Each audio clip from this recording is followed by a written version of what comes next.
Paper में हर कोई 2cc तो करता रहता है, लेकिन 4cc के बारे में कोई बात नहीं करता। आपको पता होना चाहिए कि अगर आप फॉरएवर बिजनेस कर रहे हैं तो 4cc इस बिजनेस का बैकबोन है। 4cc एक की है इस बिजनेस में सक्सेसफुल होने की। तो अगर आपको फॉरएवर बिजनेस सीरियसली करना है तो बहुत जरूरी है कि आप इस 4cc के कॉन्सेप्ट को ठीक से समझें। अदरवाइज आप ऐसे ही रैंडम एक्शंस करते रहेंगे, कोई प्लानिंग नहीं होगी, कोई स्ट्रेटेजी नहीं होगी, और आपका ऐसे ही टाइम निकलता चला जाएगा और आप कुछ भी अर्न नहीं कर पाएंगे जिस गोल से आप यहाँ आपने ये बिजनेस को ज्वाइन किया था। मेरा नाम प्रयास है और मैं अपने चैनल पर फॉरएवर रिलेटेड और नेटवर्क मार्केटिंग रिलेटेड काफी सारे एजुकेटेड वीडियोस डालता रहता हूँ। लोगों को इन्फॉर्मेशन देता हूँ कंपनी की पॉलिसीज के बारे में और नेटवर्क मार्केटिंग को ऑनलाइन कैसे बिल्ड कर सकते हैं उसके बारे में। राइट। सो इस वीडियो में आगे बढ़ते हैं और समझते हैं कि आखिर 4cc का कॉन्सेप्ट क्या है और डिकोड करते हैं कि इससे क्या बेनिफिट्स होते हैं। ओके। जब बात कर रहे हैं 4cc की तो ये सारे सवाल आपके दिमाग में जरूर आएंगे। ठीक है, और इन सब का एक क्लियर आंसर ही मैं इस सेशन में देने वाला हूँ कि 4cc क्या है, 4cc करना जरूरी है क्या, 4cc कैसे करना है, 4cc कैसे काउंट होता है, 4cc करने से क्या होगा और नहीं करेंगे तो क्या होगा। राइट। तो सबसे पहले समझते हैं कि 4cc का मतलब क्या है। देखिए, 4cc से आप ये तो समझ गए कि ये है 4 एक्टिव केस क्रेडिट्स। ठीक है। अब एक्टिव का क्या मतलब है, यानी कि हर कैलेंडर मंथ में आपको मिनिमम 4cc अपने अकाउंट में रखने, यानी आपके अकाउंट में 4cc का बिजनेस होना चाहिए। ठीक है, हर मंथ। ठीक है। तो सबसे पहले ये सबसे देखिए, जैसे आपने अभी तक ये सुना कि 2cc 10cc से सुपरवाइजर लेवल क्वालिफाई होता है, 60cc से असिस्टेंट मैनेजर लेवल क्वालिफाई होता है, राइट, 120cc से मैनेजर लेवल क्वालिफाई होता है। तो ये जो सीसीज होते हैं, ये जो लेवल्स होते हैं, इन्हें तो बोलते हैं सेल्स लेवल। ठीक है, कि इतना अगर आपने सेल्स कर लिया आपने और आपकी टीम ने मिला के पूरा टोटल, तो आप कोई एक लेवल क्वालिफाई कर लेते हैं। ठीक है। पर 4cc जो है वो कोई सेल्स लेवल नहीं है। ओके। 4cc आपका सिर्फ बिजनेस में एक्टिव रहने का एक मेजरमेंट है। राइट। अब इसको ऐसे समझिए कि कंपनी आपको नहीं देख रही कि कौन पर्सन क्या कर रहा है। राइट। सब तक वो हर किसी को तो नहीं देख सकती है। ऑल ओवर वर्ल्ड इतने कंट्रीज में ये बिजनेस चल रहा है। तो कंपनी कैसे इंश्योर करे कि जो पर्सन को कमीशन मिल रहा है वो पर्सन मेहनत भी कर रहा है कि नहीं। कभी कभी काफी सारी कंपनीज में इस तरह के प्लान्स होते हैं, नेटवर्क मार्केटिंग कंपनीज में, कि जहाँ पे जो अपलाइन होता है वो अपने बस डाउनलाइन की मेहनत, मतलब उनकी मेहनत से ही अर्निंग लेता रहता है, लेकिन खुद कुछ भी मेहनत नहीं करता। कुछ टाइम के बाद वो अगर आइडल भी हो जाता है, कुछ नहीं भी कर रहा होता, फिर भी उनके कमीशन प्लान में ऐसा लूप होल होता है कि वो अपलाइन को पैसा आ ही जाता है। ठीक है। यहीं पे फॉरएवर का एक बहुत ब्यूटीफुल कॉन्सेप्ट है और ये फेयर है कि जो मेहनत करेगा, एटलीस्ट कुछ एक मिनिमम क्राइटेरिया कंपनी ने बनाया है कि अगर आप एक 4cc का बिजनेस एटलीस्ट मिनिमम अपने हर महीने करते हैं तो कंपनी आपको मैक्सिमम बेनिफिट्स देती है। यानी कि हर पर्सन कुछ ना कुछ तो एक्टिव रहना चाहिए और उस कुछ ना कुछ का मिनिमम मेजरमेंट है 4cc। ठीक है। तो अगर आप 4cc कर रहे हैं तो आप कंपनी में एक्टिव है कंपनी की पॉलिसीज के हिसाब से। राइट। तो अब 4cc करना जरूरी है क्या, पहले तो ये देखते हैं कि चलो अगर हम एक्टिव नहीं भी रहते तो क्या 4cc करना जरूरी है, क्या इससे कोई प्रॉब्लम है। तो देखिए, पहले तो कंपनी की पॉलिसीज के हिसाब से समझते हैं कि 4cc एक्टिव जो है वो मैंडेटरी कहाँ कहाँ है। ठीक है।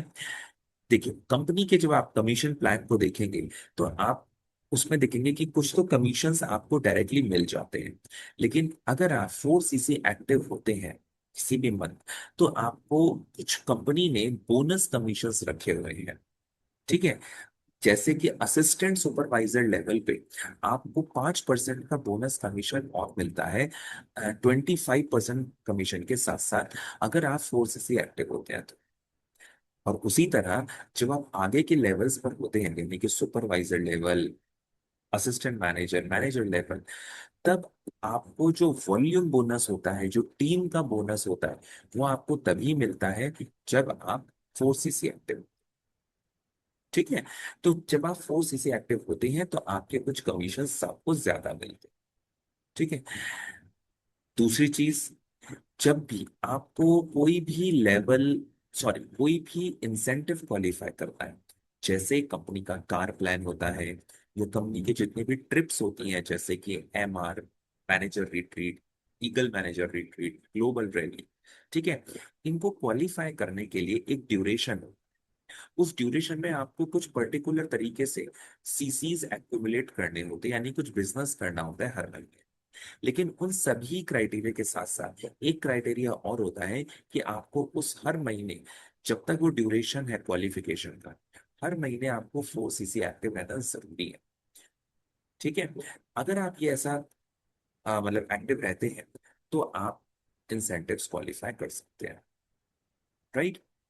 तीसरा, जब जब आप कोई सेल्स लेवल क्वालिफाई करते हैं असिस्टेंट सुपरवाइजर के बाद, यानी कि supervisor level, assistant manager level और मैनेजर लेवल, जब भी कोई भी लेवल आप इनमें से क्वालिफाई कर रहे होते हैं, तो जिस मंथ आप क्वालिफाई करेंगे उस मंथ आपको 4 सीसी एक्टिव होना मैंडेटरी है।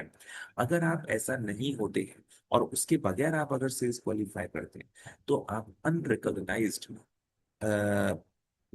मतलब सुपरवाइजर या अनरिकॉग्नाइज्ड असिस्टेंट मैनेजर या अनरिकॉग्नाइज्ड मैनेजर मिला। उससे प्रॉब्लम ये होती है कि आपको शायद कमीशन तो आ जाएगा, लेकिन जो बेनिफिट्स होते हैं सुपरवाइजर के बाद, या कुछ इंसेंटिव्स ऐसे होते हैं जिनके लिए मिनिमम इतना एक सुपरवाइजर होना कंपलसरी है। राइट। तो मतलब जो भी बेनिफिट्स होते हैं इससे रिलेटेड, वो आपको नहीं मिलते हैं। और फिर आपको अगर बेनिफिट लेने हैं तो आपको दोबारा से रिकॉग्नाइज्ड होने के लिए फिर से मेहनत करनी पड़ती है। जैसे मैनेजर लेवल पे भी अगर आप अनरिकॉग्नाइज्ड हैं तो आपको यानी कि आपने बस लेवल तो क्वालिफाई कर लिया, लेकिन आपने 4 सीसी एक्टिव नहीं हुए खुद से, तो आपको अनरिकॉग्नाइज्ड मैनेजर कहा जाता है। और आपको वो बेनिफिट्स नहीं मिलते, कुछ लीडरशिप बोनसेस वगैरह, जो एक रिकॉग्नाइज्ड मैनेजर को मिलती है। और उसी के साथ आपको कोई रिकॉग्निशन भी नहीं मिलता जो स्टेज वगैरह पे जाते हैं। ठीक है। कंपनी के जो इवेंट्स होते हैं, सक्सेस इवेंट्स, है ना, उस पे अगर जब आप जाते हैं तो आपको कोई रिकॉग्निशन नहीं मिलता है। ठीक है। तो ये 3 केसेस हैं जिसमें 4 सीसी एक्टिव होना कंपलसरी है। सो इसको ऐसे समझिए कि 4 सीसी ना कोई अनादर टारगेट नहीं है। अगर आपको लग रहा है कि बस अब मैंने 2 सीसी कर लिया, अब मुझे बस अब 4 सीसी करना है, क्या, नहीं, ये कोई अगला लेवल का टारगेट नहीं है। ये आपका एक्टिविटी स्टेटस है, मंथली एक्टिविटी। अगर आप इस महीने अगस्त मंथ में अगर आप एक्टिव 4 सीसी हैं तो आप एक्टिव हैं। सितंबर मंथ में अगर आप 4 सीसी एक्टिव नहीं होते तो आप एक्टिव नहीं कहलाते और आपको उसके बेनिफिट्स नहीं। राइट। तो अब ये बात करते हैं कि अगर हम 4 सीसी एक्टिव हैं और अगर 4 सीसी एक्टिव नहीं होते हैं तो दोनों में क्या डिफरेंस पड़ता है। देखिए, अगर आप एक्टिव हैं, 4 सीसी एक्टिव हैं, ठीक है, एक्टिव क्वालिफिकेशन अगर आपने कर रखा है होता है जिस मंथ, उस मंथ आपको एक्टिव इनकम और पैसिव इनकम, दोनों इनकम मिलती है। तो पैसिव इनकम का मतलब क्या होता है फॉर एवर में, पहले एक्टिव इनकम को समझते हैं। एक्टिव इनकम का मतलब होता है कि जो बिजनेस आपने अपनी खुद की आईडी से किया हो, है ना, यानी कि डायरेक्टली प्रोडक्ट्स खरीदे हो, चाहे खुद के यूज के लिए, चाहे उनको रिटेल करने के लिए, तो उसको तो बोलते हैं एक्टिव इनकम। ठीक है। उसी के साथ एक्टिव उसमें वो भी कंसिडर होता है जिसमें आपने डायरेक्टली अपने अंडर किसी को ज्वाइन कराया है। ठीक है। और उसने जो परचेस करी उससे जो कमीशन आ रहा है आपको, वो भी एक्टिव कहलाता है। ठीक है। तो पैसिव किसको बोलते हैं? पैसिव बोलते हैं जब आप आपके अंडर जो टीम है वो जो अपने लिए काम कर रही है, जहां पे आपका डायरेक्टली कोई एफर्ट नहीं लग रहा है, राइट, आपकी टीम काम कर रही है, लेकिन टीम जो भी काम कर रही है, जो भी बिजनेस हो रहा है, उस बिजनेस का कुछ कमीशन जो होता है वो कंपनी आपको जिसको वॉल्यूम बोनस बोलते हैं या लीडरशिप बोनस बोलते हैं, वो आपको तभी देती है जब आप एक्टिव होते हो, और इसको बोलते हैं पैसिव इनकम। जो इसमें बहुत ज्यादा लोग बताते हैं कि पैसिव अर्निंग होती है, तो वो पैसिव अर्निंग ही तभी होगी जब आप एक्टिव हो। अगर आप एक्टिव नहीं होते हैं तो आप सिर्फ एक्टिव इनकम अर्न कर सकते हैं, यानी कि डायरेक्ट इनकम अर्न कर सकते हैं, जो आप अपनी आईडी से, और जो आपकी टीम है, जो टीम जो आपके डायरेक्ट डाउनलाइन है, उन उनसे जो आपकी इनकम होगी, बस उनसे आप अर्निंग कर सकते हैं, डायरेक्ट में काम कर सकते हैं, लेकिन आपको आपकी टीम का बोनस नहीं मिलेगा। ठीक है। दूसरी चीज, अगर आप एक्टिव हैं तो मैंने जैसे बताया, आप सारे लेवल को क्वालिफ जो इंसेंटिव्स होते हैं, सॉरी, जितने भी इंसेंटिव्स हैं उनको क्वालिफाई करने के लिए एलिजिबल है। लेकिन अगर उसी दौरान जब आप ये कोई इंसेंटिव को क्वालिफाई करने के लिए मेहनत कर रहे हैं, ठीक है, और उसमें से अगर आपने मान लो 3 महीने का समय है किसी के लिए, और किसी एक महीने अगर आपका फोर्स इसी एक्टिव नहीं हुए आप, कि कोई भी एक्टिव क्वालिफिकेशन नहीं हुई आपकी, तो आपको बहुत, आप मतलब कितना भी फिर मेहनत कर चुके हो, कितने भी सीसी आपने एक्यूमुलेट कर लिए हो, आप उस इंसेंटिव को लूज कर देंगे। ठीक है, तो आप वो क्वालिफाई नहीं कर पाएंगे। ठीक है। और जब आप एक्टिव होते हो तो कोई भी सेल्स लेवल जब आप क्वालिफाई करते हैं, तब आप एक रिकॉग्नाइज्ड लेवल पे आ जाते हैं। ठीक है, जो रिकॉग्नाइज्ड अचीवमेंट्स होती हैं वो आपको मिलती है, जैसे recognise supervisor, recognised assistant manager, recognised manager. ठीक है। लेकिन अगर आप एक्टिव नहीं है और फिर अगर आप कोई सेल्स क्वालिफाई करते हैं, तो आप अनरिकॉग्नाइज्ड कहलाते हैं। ठीक है, जिसका कोई बेनिफिट नहीं है, आपको दोबारा से फिर करना ही पड़ेगा बाद में। ठीक है। और एक चीज, अगर आप एक्टिव होते हैं तो जो मैंने आपको बताया कि जो आपको एडिशनल बोनस जनरेट होता है, ठीक है, जैसे असिस्टेंट सुपरवाइजर पे जो आपको 5% का एडिशनल बोनस जनरेट होता है, वो आपके पास आपको मिल जाएगा। लेकिन अगर आप एक्टिव नहीं होते हैं तो वो जो बोनस होता है वो जनरेट तो होता है, लेकिन वो आपको नहीं मिलेगा। अब वो आपके जो ऊपर आपकी जो एक्टिव अपलाइन होगी उसको मिलेगा। ठीक है, यानी कि आपकी अगर अपलाइन है, अगर वो एक्टिव है तो उसको मिल जाएगा, और अगर वो भी एक्टिव नहीं है तो उसके ऊपर जो एक्टिव होगी सबसे पहली अप्लाई, उसको मिल जाएगा। तो जो इमीडिएट एक्टिव अपलाइन होगी उसको मिल जाएगा, वो बोनस उसको चला जाएगा। ठीक है। सो ये डिफरेंस होता है। तो अब आपको समझ में आया कि करना क्यों है और नहीं करेंगे तो क्या। ठीक है। तो अब ये देखते हैं कि हमारा जो मार्केटिंग प्लान है उसमें ये एक्टिव स्टेटस कहाँ पर आता है, और उससे हमें क्या क्या बेनिफिट होते हैं। ठीक है। तो अब ये मार्केटिंग प्लान हो सकता है आपने कई बार देखा होगा, आपने समझा होगा, बट शायद इस तरह से अभी नहीं समझा होगा जिस तरह से अभी मैं समझाने लगा। ओके। सो सो सबसे पहले आपको ये पता है कि हमारे फॉरएवर के प्लान में ये 5 तरह के इनिशियल लेवल्स होते हैं। ठीक है। Preferred customer, assistant supervisor, supervisor, assistant manager और मैनेजर। ठीक है। इनको क्वालिफाई करने के लिए आपको कुछ सीसीज की रिक्वायरमेंट होती है। ठीक है। प्रिफर्ड कस्टमर तो आप सिंपल ज्वाइन रजिस्ट्रेशन करके, फ्री रजिस्ट्रेशन करके भी आप प्रिफर्ड ज्वाइन कर सकते हो कंपनी को, और आप प्रिफर्ड कस्टमर कहलाते हो। लेकिन जब आपको बिजनेस स्टार्ट करना है, यानी किसी की ज्वाइनिंग स्टार्ट करनी है, तो आपको मिनिमम 5,000 रुपए की एक मंथ में बिलिंग करनी होती है। ठीक है। अब उसमें होता क्या है कि आपको प्रिफर्ड कस्टमर पे 5% का डिस्काउंट होता है हर प्रोडक्ट। ठीक है। और यहाँ पे आपको कोई कैशबैक नहीं होता। ठीक है, अभी यहाँ तक समझते हो। असिस्टेंट सुपरवाइजर, आपको पता है कि जब आप अपनी आईडी पे 2 सीसी का बिजनेस करते हैं, यानी अपनी आईडी से पर्सनल परचेज करते हैं 2 सीसी के प्रोडक्ट्स, तो आपका असिस्टेंट सुपरवाइजर लेवल क्वालिफाई हो जाता है। इसके बाद आप होलसेलर बन जाते हैं कंपनी के, और आपको हर प्रोडक्ट 30% के डिस्काउंट पे आता है। इसके बाद सुपरवाइजर होता है, जिसको करने के लिए आप किसी भी एक महीने में 10 सीसी का बिजनेस कर सकते हैं। और फिर असिस्टेंट मैनेजर होता है, जिसको क्वालिफाई करने के लिए कोई भी 2 कॉन्सिक्यूटिव मंथ्स में 60 सीसी का बिजनेस करते हैं। और मैनेजर के लिए आपको दो ऑप्शन मिलते हैं, या तो आप 2 मंथ्स में 120 सीसी कर लें, या 4 मंथ्स में 150 सीसी का बिजनेस कर लें। ठीक है। इन सारे ही लेवल्स पे इसके बाद अब आप होलसेलर ही कहलाते हैं, और आपको सारे प्रोडक्ट्स जो बिल होते हैं वो 30% के डिस्काउंट पे। लेकिन अब इसके साथ एक एडिशनल चीज आपको मिलती है कि जब भी आप कोई प्रोडक्ट परचेज करते हैं तो आपको कुछ कैशबैक भी आते हैं। अब वो कैशबैक कहाँ कहाँ आते हैं? प्रिफर्ड कस्टमर पे आपको कोई कैशबैक नहीं मिलता है, लेकिन असिस्टेंट सुपरवाइजर पे आपको कैशबैक 5% का मिलता है, लेकिन तभी मिलेगा जब आप 4 सीसी एक्टिव होंगे। तो सबसे पहला तो ये है कि 4 सीसी एक्टिव अगर आप होते हैं असिस्टेंट सुपरवाइजर लेवल पे, तो आपको 5% का कैशबैक भी मिलेगा अगर आप वो प्रोडक्ट खरीदेंगे तो। ठीक है।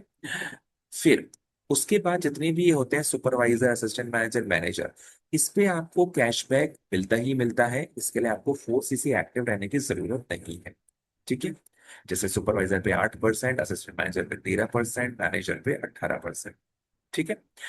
अब बात करते हैं जब कोई पर्सन आपको ज्वाइन करता है और वो कुछ परचेज करता है, तो कैसे आपको कमीशन मिलते हैं। ठीक है। उसका रेफरल कमीशन जिसको बोलते हैं। तो प्रिफर्ड कस्टमर पे जब आप 5,000 की बिलिंग कर लेते हैं तो आपको राइट मिल जाता है किसी को ज्वाइन कराने का। ठीक है। और जब वो पर्सन ज्वाइन करता है और वो कुछ खरीदता है, तो उसका 25% कमीशन आपको यहाँ पे मिलता है। ठीक है। और वो मिलेगा सिर्फ जब तक वो 2 सीसी नहीं कर लेता तब तक। ठीक है। तो ये तो आपको प्रिफर्ड कस्टमर पे अर्निंग होती है, इसके अलावा और कोई अर्निंग्स नहीं होती है। ठीक है। असिस्टेंट सुपरवाइजर पे अब बात करते हैं रेफरल कमीशन की। तो यहाँ पे आपको 25% का कमीशन मिलता है, लेकिन अगर आप 4 सीसी एक्टिव होते हैं तो आपका ये कमीशन बढ़ के 30% का हो जाता है। यानी कि 5% कमीशन आपका और एडिशनल आपको मिलता है, जो मैंने आपको बताया। ठीक है। तो एक होता है कि यहाँ पे 5% का कैशबैक, जो आप कोई प्रोडक्ट परचेज करने पे आपको मिलता है 4 सीसी एक्टिव रहने से। और उसी के साथ आपको अगर कोई ज्वाइन करता है और वो कुछ खरीदता है, तो उस पे आपको 30% का कमीशन मिलता है। लीडरशिप बोनस असिस्टेंट सुपरवाइजर पे अभी ओपन नहीं होता है। ठीक है। अब बात करते हैं सुपरवाइजर पर। सुपरवाइजर लेवल पे आपको जब कोई ज्वाइन करता है तो उससे आपको उसकी परचेज से आपको 33% का कमीशन आता है। लेकिन अगर आप 4 सीसी एक्टिव हो जाते हैं तो आपको पहले तो जो कमीशन है वो बढ़ के 38% का हो जाता है। ठीक है। और इसी के साथ एडिशनली आपको एक लीडरशिप बोनस या वॉल्यूम बोनस मिलता है आपकी असिस्टेंट सुपरवाइजर वाली लाइन से। क्योंकि सुपरवाइजर के अंडर में असिस्टेंट सुपरवाइजर वो भी होगा कोई, है ना, कुछ तो डायरेक्ट होंगे। जो डायरेक्ट ज्वाइन हो रहे हैं उससे तो आपको 38% कमीशन मिलेगा। और जो आपकी जो नीचे असिस्टेंट सुपरवाइजर है, उसके बिजनेस का आपको 3% का वॉल्यूम बोनस भी मिलता है। लेकिन ये मिलेगा तभी जब आप 4 सीसी एक्टिव होंगे, और इसी को बोलते हैं वॉल्यूम बोनस को पैसिव इनकम। ठीक है। ये 38% आपका एक्टिव इनकम है, लेकिन लीडरशिप बोनस जो होता है उसे ही बोलते हैं पैसिव इनकम, जहाँ पे आपका डायरेक्ट एफर्ट नहीं लग रहा है। अब बात करते हैं असिस्टेंट मैनेजर की। असिस्टेंट मैनेजर पे आपको वैसे तो 38% का कमीशन मिलता है।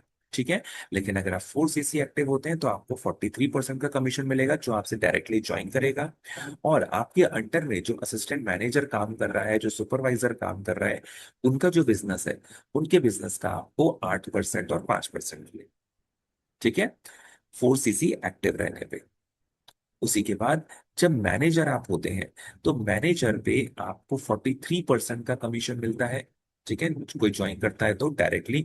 लेकिन अगर आप 4 सीसी एक्टिव होते हैं तो 48% का कमीशन मिलता है। ओके। और जो वॉल्यूम बोनस आपको मिलता है मैनेजर लेवल पे, तो आपकी असिस्टेंट सुपरवाइजर की लाइन से आपको 13% का मिलता है। सुपरवाइजर की लाइन से आपको 10% का मिलता है। असिस्टेंट मैनेजर की लाइन से आपको 5% का बोनस मिलता है। और लेकिन यहाँ पे एक बोनस और मिलता है आपको, जिसको बोलते हैं लीडरशिप बोनस इसमें। यानी कि देखिए, इससे पहले जो भी लेवल है उसमें क्या होता है कि अगर आपका डाउन लाइन आपके बराबर के लेवल पे आ जाता है, ठीक है, जैसे आपने सपोज 2 सीसी करा और उसने भी 2 सीसी कर लिया, तो वो असिस्टेंट सुपरवाइजर बन गया। तो अब आपको उससे बिजनेस से कुछ नहीं आएगा। उसी तरह से अगर आप सुपरवाइजर बन गया और आपके अंडर में भी पर्सनल सुपरवाइजर बन गया, ठीक है, तो आपको अब उससे किसी भी तरह का कोई कमीशन नहीं आएगा, क्योंकि आप सेम लेवल पर।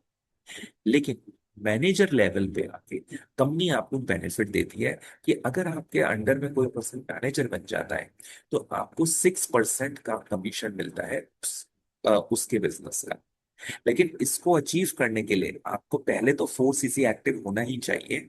प्लस इसके साथ मैनेजर लेवल पे एक और चीज जुड़ती है कि आपको जो आपकी नॉन मैनेजर लाइन है, यानी कि उस मैनेजर को छोड़ के जितने भी और लोग हैं, जो असिस्टेंट मैनेजर हैं, जो सुपरवाइजर हैं, जो असिस्टेंट सुपरवाइजर हैं, जो प्रिफर्ड कस्टमर है, उन सबसे मिला के आपका 12 सीसी का बिजनेस होना चाहिए उस मंथ।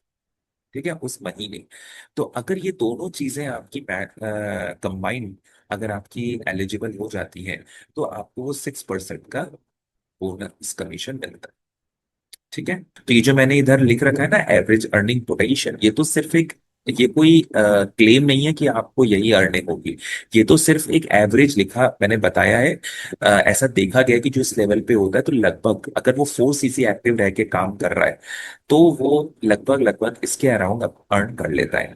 हालांकि इससे बहुत कम भी होता है, और जो लोग नहीं कर रहे ढंग से काम, एक्टिव नहीं है, और जो बहुत अच्छा कर रहे हैं, तो इससे कई गुना ज्यादा भी अर्न कर पाते हैं। ठीक है, और ये तभी पॉसिबल होता है जब आप एक्टिव स्टेटस अपना मेंटेन रखते हैं। अगर आप मंथ में एक्टिव एक्टिव स्टेटस नहीं है, तो बस आपको आपकी डायरेक्ट का ही कमीशन आएगा, जो कि शायद आपको बहुत ज्यादा नहीं दिखेगा। है ना? आई थिंक यहां तक सबको क्लियर है। ओके, सो अब जब 4 सीसी इतना इंपॉर्टेंट है, तो फिर ये समझते हैं कि 4 सीसी को करना कैसे है। राइट, अब आपको एक क्वेश्चन होगा कि अगर आपने इतना सब कुछ समझ लिया है, 4 सीसी इतना जरूरी है, तो कैसे करूं मैं एक्टिव, कैसे कहलाऊंगा मैं एक्टिव? ठीक है, तो अब आप समझिए, 4 सीसी एक्टिव का मतलब क्या होता है। 4 सीसी एक्टिव में सबसे पहले वो सीसी जुड़ते हैं, ठीक है, जो आपके पर्सनल सीसी होते हैं, यानी कि आपकी आईडी से जो भी प्रोडक्ट्स आपने परचेज करे हैं, ठीक है, उस जो वो सीसी, ठीक है, प्लस जो डायरेक्टली आप आपने जिनको ज्वाइन कराया है, ठीक है, उनसे जो नए सीसी आपको मिल रहे हैं, न्यू सीसीज, है ना, वो सीसी इसमें काउंट होते हैं।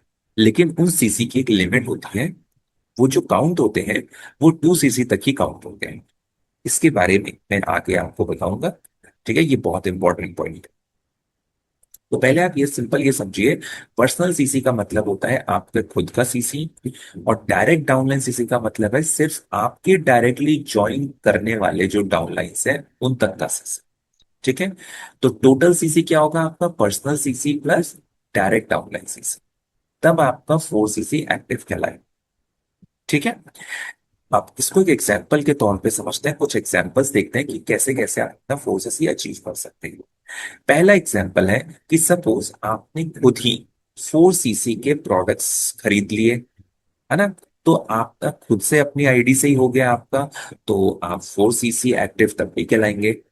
ठीक है, अगर आपने कोई ज्वाइनिंग नहीं भी कराई और आपने सिर्फ प्रोडक्ट्स ही परचेज किए हैं, तो आप तो 4 सीसी एक्टिव कहलाएंगे, अगर आपने 4 सीसी के प्रोडक्ट्स खरीद लिए। अब आपके दिमाग में आ रहा होगा कि हमें 4 सीसी एक्टिव के लिए क्या खुद के पैसे लगा के प्रोडक्ट्स खरीदने हैं? तो मैं इसके बारे में आपको आगे बताऊंगा, इसलिए वीडियो में बने रहिए। ठीक है, ऐसा नहीं है। ठीक है, लेकिन अभी सिर्फ समझिए, आपकी अपनी आईडी से आपने 4 सीसी के प्रोडक्ट्स खरीदे, तो आपका पर्सनल 4 सीसी हो गया, तब भी आप 4 सीसी एक्टिव। दूसरा केस समझते हैं, जहां पे आपने शायद सिर्फ 2 सीसी के प्रोडक्ट्स खरीदे, और आपने अपने डायरेक्ट में एक पर्सन को ज्वाइन कराया जिसने 2 सीसी कर लिया, तो इसका 2 सीसी और आपका 2 सीसी मिलके 4 सीसी बन गया। तो ऐसे भी आप 4 सीसी एक्टिव हो जाते हैं। ठीक है, अब इसमें मल्टीपल केसेस हो सकते हैं कि कुछ सीसी आपने कर रखे हैं और कुछ सीसी आपके एक डाउनलाइन ने कर लिए। ये 2-2 भी हो सकता है, 1-3 भी हो सकता है, 3-1 भी हो सकता है ना। यानी कि टोटल 4 में से आपने कुछ सीसी करे और आपके एक डाउनलाइन ने कुछ सीसी करे, दोनों के मिला के जो हुआ वो 4 सीसी एक्टिव हो गया। ठीक है, तीसरा केस कि आपके अलावा एक और आपने किसी और पर्सन को भी अपने डायरेक्ट में ज्वाइन कराया। ठीक है, क्योंकि हमारे में कोई लिमिट तो है नहीं कि दो ही करा सकते हैं, यानी कि मल्टीपल आपने अपने डाउन में लोगों को ज्वाइन कराया। सपोज एग्जांपल ले रखे हैं कि आपने 1 सीसी का बिजनेस करा, आपके डाउन में एक जने ने 2 सीसी करा, दूसरे जने ने 1 सीसी करा, दूसरे पर्सन ने। तो अगर टोटल देखें तो आपका 4 सीसी एक्टिव हो गया और आपने एक्टिव स्टेटस क्वालिफाई कर लिया। ठीक है। अब इसको आप कितने भी तक भी एक्सपेंड कर सकते हैं। ठीक है कि आपने बहुत सारे लोगों को ज्वाइन कराया, किसी ने 0.5 करा, रियलिटी में बहुत चीजें डिफरेंट होगी। ठीक है, लेकिन आपको मोटा मोटा समझना चाहिए कि सिर्फ आपका और आपके डायरेक्ट जो डाउन है उनका सीसी काउंट। ओके। अब यहां तक तो पहले हमेशा से 4 सीसी एक्टिव होने का स्टेटस होता था, जहां पे मिनिमम आपको 1 सीसी अपनी आईडी से करना कंपलसरी है। लेकिन मई 2026 में कंपनी ने थोड़ा पॉलिसी में चेंज किया और उन्होंने एक ये थोड़ा सा कह सकते हैं थोड़ा सा लिबर्टी दे दी एफबीओस को, कि अगर वो अपने खुद के जो 1 सीसी है अगर वो नहीं भी कर पाते हैं, लेकिन अगर दो ऐसे लोग उनके अंडर ज्वाइन हो जाते हैं या डायरेक्ट डाउनलाइन से ही उनका 4 सीसी कंप्लीट हो जाता है, तो भी वो 4 सीसी एक्टिव माने जाएंगे। तो इससे क्या फायदा हुआ कि किसी का अगर कभी कभी 1 सीसी तक का परचेजिंग नहीं हो पाती है, थोड़ी सी ही परचेजिंग हुई, तो उसके वो भी काउंट होंगे। और बाकी अगर कभी कभी नहीं भी हुई, 0 सीसी ही उसने परचेज करा, तो सिर्फ उसके डायरेक्ट डाउन जो नए लोग ज्वाइन कराएंगे, जिसको जो नए ज्वाइनिंग्स होंगे, ठीक है, उनके भी सीसी जुड़ के अगर 4 सीसी बन रहे हैं तो 4 सीसी एक्टिव माना जाएगा। ठीक है, अब से ये भी लागू हो चुका है। लेकिन एक चीज अभी भी है कि अगर अगर इस तरह का सिनेरियो आप सोचते हैं कि आपने सपोज 1 सीसी का बिजनेस करा किसी मन, ठीक है, खुद की आईडी पे खरीदा, फिर आपके डाउन में जो पर्सन है उसने 2 सीसी का प्रोडक्ट खरीदा, और उस पर्सन के डाउन में कोई तीसरा पर्सन है, आपसे डायरेक्टली नहीं है, लेकिन उस पर्सन के डाउन में कोई तीसरा पर्सन है जिसने 1 सीसी का बिजनेस करा। तो ये भले ही टोटल आपका जो टोटल बिजनेस है वो 4 सीसी का जरूर हुआ है, लेकिन आपका जो एक्टिव बिजनेस हुआ है वो सिर्फ 3 सीसी ही काउंट होगा, यानी कि आपका 1 सीसी और आपके डायरेक्ट डाउन का 2 सीसी। ठीक है, और इस अगर ये आप सोच के बैठे रहे कि मेरा टोटल तो 4 सीसी हो गया है ना, आपके डैशबोर्ड में दिखाएगा टोटल बिजनेस 4 सीसी का, लेकिन आप 4 सीसी एक्टिव स्टेटस आपका क्वालिफाई नहीं हुआ है। ठीक है, क्योंकि 3 सीसी ही हुआ है आपका डायरेक्ट, क्योंकि ये पर्सन आपके आपके डायरेक्ट में नहीं है, ये पर्सन इसके डायरेक्ट में है। ठीक है, तो अभी आपको समझ क्लियर हुआ कि आपको 4 सीसी का बिजनेस कैसे करना है, यानी कि खुद के कुछ सीसीस और आपके जो डायरेक्ट में नए लोग जुड़ेंगे आपके साथ, उनके सीसीस मिला के आपको आपका 4 सीसी का बिजनेस होना चाहिए। जिस मंथ हो जाएगा उस मंथ आपको 4 सीसी का बेनिफिट मिल जाएगा। ठीक है। अब एक बहुत इंपॉर्टेंट पॉइंट जो मैंने यहाँ लिखा है कि आपका जो जो न्यू ज्वाइनिंग्स होंगे उससे जो आपका जो सीसी मिल रहा है वो 2 सीसी तक ही काउंट होगा। ठीक है, इसको थोड़ा सा और डिटेल में समझते हैं आप। जैसे अब ये इसका मतलब क्या है, 2 सीसी वाला जो कॉन्सेप्ट, ये 2 सीसी वो नहीं है असिस्टेंट सुपरवाइजर लेवल वाला 2 सीसी। ठीक है, इसको पहले माइंड से बिल्कुल क्लियर कर लीजिए।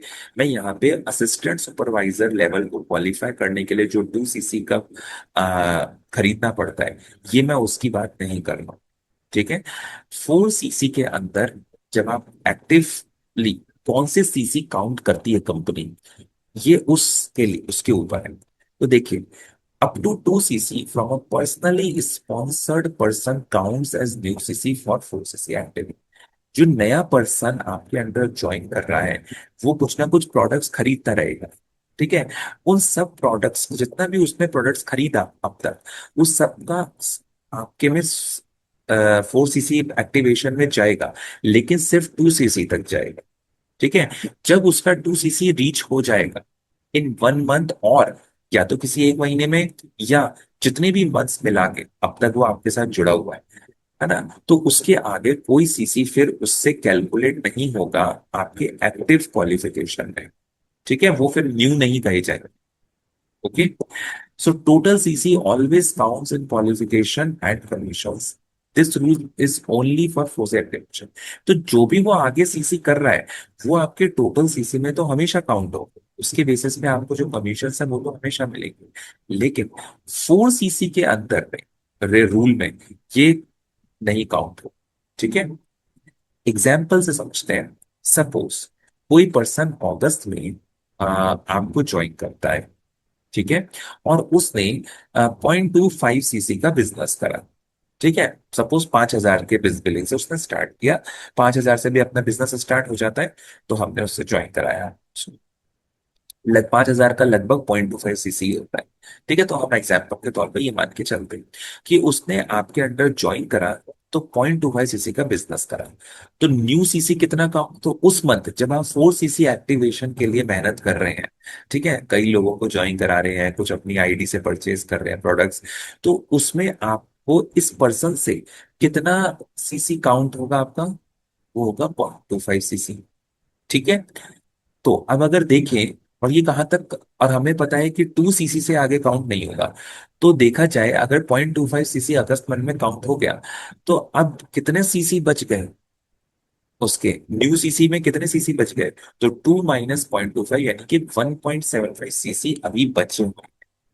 तो जब मान लो अगर सितंबर मंथ में, अगले महीने, अब उस पर्सन ने कुछ 1 सीसी का बिजनेस कर लिया, मतलब 1 सीसी के प्रोडक्ट्स खरीद लिए, ठीक है, तो अब सितंबर मंथ में आप जो 4 सीसी एक्टिव कर रहे हैं दोबारा से, तब उससे आपको 1 सीसी का आ, मतलब एक्टिव में आपका काउंट हुआ, है ना, क्योंकि अभी आपके पास 1.75 सीसी थे बचे हुए, तो आपका 1 सीसी पूरा पूरा काउंट हो जाएगा, है ना। अब जब ये काउंट हो गया, तो अब कितने बच गए 1.75 में से, 0.75 सीसी, है ना। अब अक्टूबर मंथ में सपोज उसने 0.75 सीसी का ही बाई चांस प्रोडक्ट खरीद लिया, ठीक है, तो आपके न्यू सीसी जब अक्टूबर मंथ में वो 4 सीसी एक्टिव होने का ट्राई करेगा, तो इस पर्सन से उसको कितने सीसी न्यू सीसी काउंट होंगे उसके एक्टिव क्वालिफिकेशन में, 0.75 पूरे पूरे हो जाएंगे। यस, क्योंकि अभी उसके पास 0.5 सीसी बचे हुए थे, तो अब पूरे पूरे काउंट हो जाएंगे। लेकिन अक्टूबर मंथ में अब उसका कितना, क्या पूरा यूटिलाइज हो गया पूरा 2 सीसी? यस, अब उसका पूरा 2 सीसी रीच कर चुका है। ठीक है, तो 0 सीसी बचे। अब नवंबर में अगर सपोज उसने 2 सीसी कर भी लिया, ठीक है, ये 2 सीसी का बिजनेस करा या कितने का भी उसने प्रोडक्ट परचेज करे हैं, तो आपके टोटल जो क्वालिफिकेशन होगा, जो टोटल सीसी होंगे उस मंथ में, उसमें तो 2 सीसी काउंट हो जाएगा, उसका कमीशन भी मिलेगा। लेकिन अगर आप 4 सीसी के एक्टिव क्वालिफिकेशन में सोचेंगे कि क्या मेरे ये सीसी काउंट होंगे, तो उसमें नहीं होंगे, क्योंकि आपकी जो लिमिट है 2 सीसी की उसकी वो ऑलरेडी रीच हो चुकी है।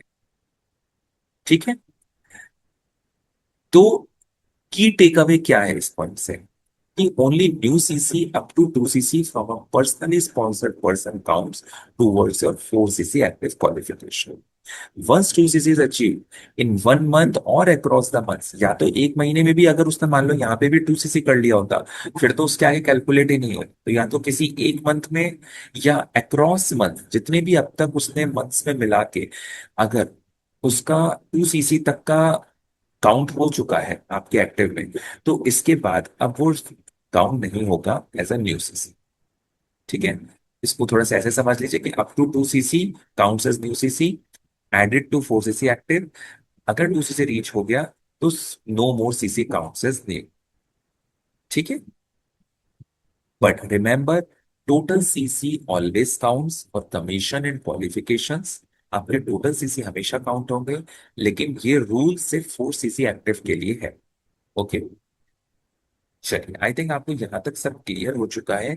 तो अब हम मोटा मोटा आपको तीन तरह के सीसी के टर्म्स पता हो चाहिए, है ना, कि 3 सीसी नहीं है, उसका मतलब है 3 तरह के, 3 टाइप्स के सीसी कौन कौन से होते हैं जो फॉरएवर बिजनेस में जिसकी बात की जाती है। पहला, पर्सनल सीसी। पर्सनल सीसी वो होता है जो आप अपनी खुद की आईडी से खरीद रहे हो प्रोडक्ट्स, ठीक है, उससे जो सीसी आपको मिल रहे हैं प्रोडक्ट्स, ठीक है। एक्टिव सीसी वो जो मैंने अभी बताया, यानी कि अगर आप एक्टिव क्वालिफिकेशन के लिए जो सीसीज रिक्वायर्ड है जैसे 4 सीसी, तो तब आपका एक्टिव सीसी में काउंट होगा। टोटल सीसी क्या होता है? टोटल सीसी होता है आपका पर्सनल सीसी, आपका आपका डायरेक्ट का सीसी जो है, और आपके डायरेक्ट के अंडर में भी जो पूरी टीम काम कर रही है, उन सबका सीसी मिला के टोटल सीसी। ठीक है। तो कभी एज्यूम मत करके चलिए जब आप अपना बिजनेस कैलकुलेट कर रहे हैं कि आपके टोटल सीसी आपके एक्टिव सीसी के बराबर होते हैं। नहीं, हमेशा एक्टिव सीसी का जो स्टेटस है वो अलग से चेक करिए, वो आपके फॉरएवर के डैशबोर्ड में दिखाई देता है। ठीक है। अगर इसके अगर आपको नहीं पता है, आप मुझे पर्सनली भी कांटेक्ट कर सकते हैं, मैं आपको गाइड कर दूंगा कहाँ पे दिखता है। ओके। सो टोटल सीसी वो होता है जिसके बेसिस पे आपका पूरा सेल्स लेवल क्वालिफाई होता है, यानी कि जैसे हम बोलते हैं 10 सीसी, है ना। जो मैंने अभी तक बताया, सुपरवाइजर के लिए 10 CC, 60 CC for assistant manager. तो वो जो सीसी होते हैं वो टोटल सीसी होते हैं, पूरा टीम। लेकिन बोनस कमीशन देने के लिए, वॉल्यूम बोनसेस जो मिलते हैं, पैसिव इनकम के लिए आपको एक्टिव सीसी हर महीने मेंटेन करना जरूरी है। ठीक है। और उसमें काउंट होते हैं आपके पर्सनल सीसी। राइट। तो आई थिंक यहाँ तक सबको क्लियर होगा ये सीसी के टर्म्स। ओके। अब तो आपका गोल क्या है इस बिजनेस में? अगर आप फॉर एवर बिजनेस कर रहे हैं और कोई ये कहता है कि यार मैं कितना करूं, क्या करूं, मुझे मेरे गोल समझ नहीं आ रहे कि अब मुझे अगला क्या करना है, तो मैं कहूंगा अगर आपने 2 सीसी क्वालिफाई कर लिया है, असिस्टेंट सुपरवाइजर लेवल आपने क्वालिफाई कर लिया है, तो अब आप एकदम से ये मत सोचिए कि बस मुझे सुपरवाइजर बनना है। आप पहले ये सोचिए कि आपको हर महीने 4 सीसी का बिजनेस कैसे करना है। 4 सीसी कोई प्रेशर नहीं है, ठीक है, कंपनी की तरफ से। इसको ऐसा समझिए, treated as a your business score board, कि भाई इस महीने मैंने कितना बिजनेस अचीव करा। आपको बहुत ज्यादा नहीं सोचना है, आपको बस इतना सोचना है कि एटलीस्ट मिनिमम मैं हर महीने 4 सीसी का बिजनेस तो कर सकूं। तो 4 सीसी क्यों जरूरी है? ये फोकस करना, अपना गोल रखना, क्योंकि ये आपको फोकस्ड रखेगा आपके डेली एक्शंस के लिए। आप जो गोल डिसाइड करोगे कि अगर मैंने इस महीने मुझे 4 सीसी करना है, तो उसके अकॉर्डिंगली आप अपने सारे जो एक्शंस है, डेली एक्शंस आप प्लान करोगे अपने, है ना। ये आपके बिजनेस में एक कंसिस्टेंसी देगा। यानी कि अगर आज आपने असिस्टेंट सुपरवाइजर लेवल पे ये सीख लिया कि मैं 4 सीसी हर महीने कैसे करूं, तो आगे के सारे लेवल्स आप कंसिस्टेंटली बहुत इजीली क्वालिफाई भी कर जाओगे। और उसमें जो आपको एक्टिव स्टेटस रहने के लिए जो एडिशनल इनकम मिलती है, वो भी बहुत इजीली आप ले पाओगे। वरना क्या होता है, कई बार लोग सुपरवाइजर तो जल्दबाजी में कर लेते हैं कि 10 सीसी है, चलो किसी को कुछ बेच दिया, किसी को जबरदस्ती ज्वाइन करा लिया। लेकिन सुपरवाइजर के बाद कभी कभी लोगों को कोई इनकम नहीं आता, क्योंकि उनको ये समझ ही नहीं आता कि वो 4 सीसी एक्टिव नहीं है और इसलिए उनको इनकम नहीं आ रही है। उनको 4 सीसी करना समझ में ही नहीं आता है कैसे करें। वो सोचते हैं 4 सीसी के लगा मतलब है अपने लिए 4 सीसी के प्रोडक्ट्स बस खरीदने हैं, है ना, और इतना पैसा हम नहीं लगा सकते, तो वो कर ही नहीं पाते और फिर उनको कोई इनकम नहीं आता। तो ये इसलिए है क्योंकि उन्होंने ये मेहनत ही, उन्होंने ये सोचा ही नहीं होता है कि मैं असिस्टेंट सुपरवाइजर से ही 4 सीसी एक्टिव रहने का कैसे कोशिश करूं। ठीक है। तो अगर आप ये प्लान करते हैं तो आपके बिजनेस में शुरू से ही एक कंसिस्टेंसी बिल्ड होगी। आप बहुत सारे कमीशंस, बोनसेस को अनलॉक कर पाएंगे, और एक स्ट्रॉन्ग फाउंडेशन बिल्ड कर पाएंगे अपने लॉन्ग टर्म सक्सेस के लिए। सो अगर आप ये कहते हैं, एक सिंपल क्वेश्चन अपने आप से हमेशा करिए एवरी मंथ, क्या am I active in this month? क्या मैं अपने बिजनेस में एक्टिव हूं? क्योंकि फॉर एवर बिजनेस में एक्टिव होने का एक ही मतलब है, फोर्स का बिजनेस। सो अगर आप 4 सीसी बिजनेस कर पा रहे हैं, उसके लिए गोल रख पा रहे हैं, गोल सेट कर रहे हैं, आप अपने आप को एक्टिव कह सकते हैं। ठीक है। तो कैसे आएगा ये 4 सीसी? कहाँ से आएगा 4 सीसी? तो जैसा मैंने आपको बताया था एक सिनेरियो कि आपने 4 सीसी के प्रोडक्ट्स सपोज खुद से खरीद लिए, तो भी आप 4 सीसी एक्टिव हो जाएंगे।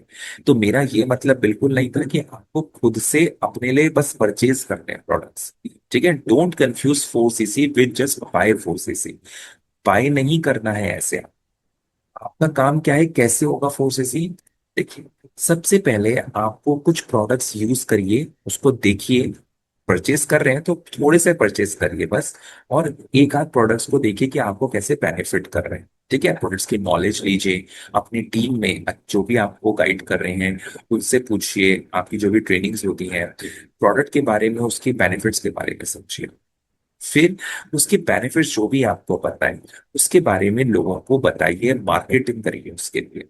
ठीक है।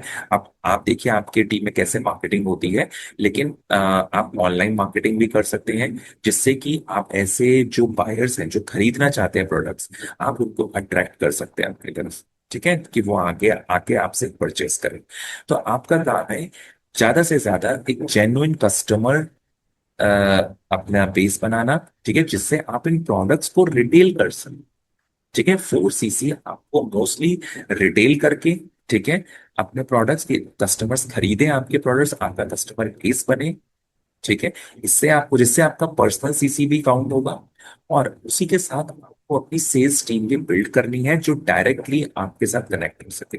ठीक है, आपकी टीम तो कर ही रही है, लेकिन जो डायरेक्टली आपको ज्वाइन करे, ये आपको हर महीने कोशिश करनी है कि हर महीने आपको नए लोग मिलें। ठीक है, क्योंकि मैंने बताया न्यू सीसी ही काउंट होता है सिर्फ, अप टू 2 सीसी।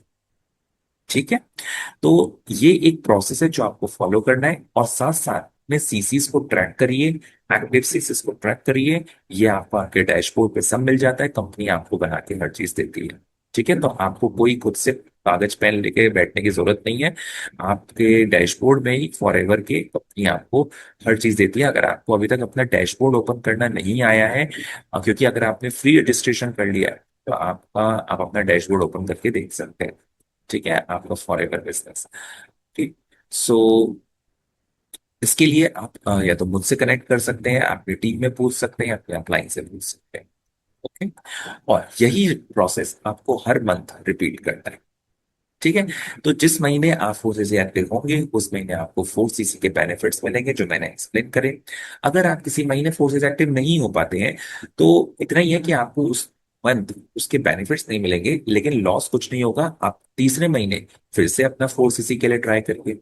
ठीक है, बट 4 सीसी आपको हर महीने ही ट्राई करना है। 4 सीसी कभी भी कैरी फॉरवर्ड नहीं होता है कि आपने आज इस महीने आपने 3 सीसी तक कर लिया, तो 1 सीसी आपने अगले महीने कर लिए, दोनों मिला के 4 सीसी हो जाएगा, ऐसा नहीं है। ये क्योंकि सेल्स लेवल नहीं है, सेल्स लेवल के लिए आपको 2 महीने मिलते हैं। ठीक है, लेकिन यहाँ पे ये एक एक्टिविटी स्टेटस है, तो आपको एक्टिव रहने के लिए उसी मंथ एक्टिविटी दिखानी है कंपनी को कि भाई मैं एक्टिव था, तो मुझे इतना बेनिफिट दीजिए। अगले महीने फिर से आपको एक्टिव रहने के लिए मेहनत करनी है। ठीक है, नहीं हो पाए उसके अगले महीने दोबारा ट्राई कीजिए। ठीक है, तो कोशिश करिए पहले, जब असिस्टेंट सुपरवाइजर आप बन जाते हैं तभी से ही 4 सीसी के की तरफ अपना गोल रखते हुए मेहनत करिए। धीरे धीरे धीरे धीरे करके आप 4 सीसी भी अचीव करने लग जाएंगे। ठीक है, और 4 सीसी अचीव करने लग जाएंगे तो आपके सारे लेवल्स डे बाय डे अपने आप क्लियर होते चले जाएंगे, क्योंकि आपको अपनी टीम में भी यही चीज सिखानी है कि 4 सीसी का एक्टिव कैसे रहना है। तो जो मैंने बताया कि अक्सर लोग इस बिजनेस में ये बोलते हैं कि 2 सीसी करना है और 2 सीसी करना सिखाना है। आई थिंक अब आपको क्लियर हो गया होगा कि बेसिकली आपको 2 सीसी करने का गोल नहीं रखना है, आपको 4 सीसी का बिजनेस हर महीने करने का गोल रखना है।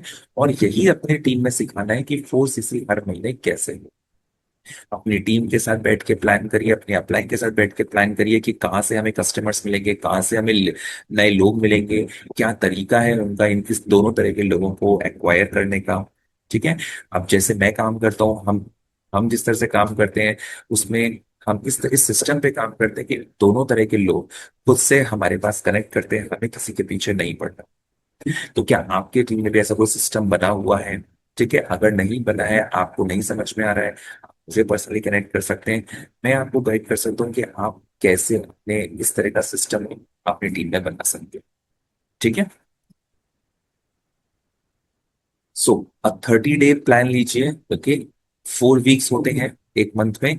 4 वीक्स में आप अपना प्लान करिए मंथ। आपको इसी तरह से ही प्लान करना चाहिए आइडियली, कि पहले वीक में आप ये प्लान करें कि कहाँ से मुझे कस्टमर्स मिलेंगे, कोई आपकी पहले की लिस्ट है उनको देखिए, वो रीच आउट करिए। ठीक है, फिर और अपनी नीड के आपको कोई प्रोडक्ट है क्या, थोड़े सीसी आपके वहां से भी जुड़ेंगे, राइट। और प्रोस्पेक्ट्स देखिए कहाँ से आपको प्रोस्पेक्ट्स मिल रहे हैं और कहाँ से लीड्स मिल रहे हैं। ठीक है, तो पहले वीक आपको ये प्लान करना है। दूसरे वीक फिर उनके साथ कॉन्वर्सेशंस करनी है अपने प्रोडक्ट के लिए, अपने साथ ज्वाइन कराने के लिए, ठीक है। तो स्पॉन्सरिंग वाला काम आपको वीक 2 में बहुत अच्छे से स्टार्ट कर देना है। वीक 3 में आपको अपने काम के साथ साथ ये ट्रैक करिए कि एक्टिव स्टेटस मेरा क्वालिफाई होने के लिए कितना टाइम, कितना और सीसी बचे। ठीक है, मैंने बताया आपके डैशबोर्ड में दिख जाएंगे, आप वहां जाके देखिए। और जो भी गैप है वीक 4 में, पूरी कोशिश कर लीजिए उस गैप को कंप्लीट करने के लिए। अगर आपने बस 4 सीसी को ही पूरा कर लिया ना, तो आपको फिर और कुछ सोचने की जरूरत नहीं है इस बिजनेस में। सो अपने नंबर्स को ट्रैक करिए मंथ खत्म होने से पहले, मंथ खत्म होने के बाद में, जिससे कि आप लास्ट मोमेंट पे भी अपना पूरा जी जान लगा दे उस बिजनेस को पूरा करने में। ओके, आई थिंक यहाँ तक अब आपको सब अच्छे से क्लियर हो चुका है। 4 सीसी के लिए जितने भी आपके डाउट थे, आई होप आपको क्लैरिटी मिली होगी। तो एक क्विक चेक करता हूं मैं, अगर आप ये देख लेते हैं आपको कितना क्लियर हुआ है। तो आप कमेंट सेक्शन में, अगर आपने यहाँ तक मेरा वीडियो देखा है, तो कमेंट सेक्शन में आप इस पांचों क्वेश्चन के फटाफट से आंसर जरूर लिखिए कि is 4 CC a sales level और एक्टिविटी क्वालिफिकेशन। तो कमेंट सेक्शन में जरूर लिखिएगा फर्स्ट क्वेश्चन का आंसर कि आपको अब तक क्या समझा कि 4 सीसी कोई सेल्स लेवल है या एक एक्टिविटी क्वालिफिकेशन। ठीक है। Second question, how many active CC are need in the month. अगर एक मंथ में आपको एक्टिव रहना है तो कितने सीसी जरूरी है। और third question, what is the maximum CC contribution from one personally sponsored downline. यानी कि आपके जो पर्सनली स्पॉन्सर जो नई डाउनलाइन है, उससे मैक्सिमम कितने सीसी तक कंट्रीब्यूट होता है 4 सीसी के लिए। ठीक है, इसका आंसर लिखिएगा। फोर्थ क्वेश्चन है, does 4 CC carry forward automatically to the next month. क्या 4 सीसी अगर नहीं पूरा हुआ तो क्या उसके वो कैरी फॉरवर्ड हो जाता है अगले मंथ के लिए। तो यस या नो, इसके बारे में आप जरूर लिख के बताइएगा। और fifth question, what happens to applicable bonuses when an FBO is not active. अगर कोई एफबीओ एक्टिव नहीं हो पाता है तो जो बोनसेस जनरेट हुए हैं उसका क्या होता है। ठीक है। अगर आपने इन पांचों क्वेश्चन के आंसर्स को समझना है दोबारा, अगर आपको अभी भी क्लियर नहीं है, दोबारा से बैक चाहिए, वीडियो फिर से देखिए, आपको फिर से ये सारे क्वेश्चन के आंसर्स वहां मिल जाए। ठीक है। और जरूर कमेंट सेक्शन में टाइप कीजिए सारे आंसर्स, मैं सबके कमेंट्स पढ़ूंगा। ओके। और अगर आपके कोई क्वेश्चंस हैं तो भी आप कमेंट सेक्शन में लिख सकते हैं। अगर आपको समझना है कि फॉरएवर बिजनेस को कैसे एक्टिव रहने के लिए इस बिजनेस में कैसे हमें कंटिन्यूअस ये बायर्स मिले प्रोडक्ट के लिए, या हमें लीड्स मिले जिससे कि वो खुद से हमारे पास आए खरीदने के लिए या हमारे साथ ज्वाइन करने के लिए, और ऐसे सिस्टम पे काम करना चाहते हैं, तो आप मुझे कनेक्ट कर सकते हैं। मेरा व्हाट्सएप नंबर यहाँ पे गिवन होगा टॉप में कहीं, आप उस पर मुझे व्हाट्सएप करके डिटेल में पूछ सकते हैं, समझ सकते हैं। मैं आपकी बिजनेस को समझते हुए आपको जरूर गाइड करूँ। ओके। सो वीडियो अगर अच्छा लगा है तो वीडियो को लाइक करें, शेयर करें, और चैनल पे पहली बार आए हैं तो चैनल को सब्सक्राइब जरूर। Thank you so much.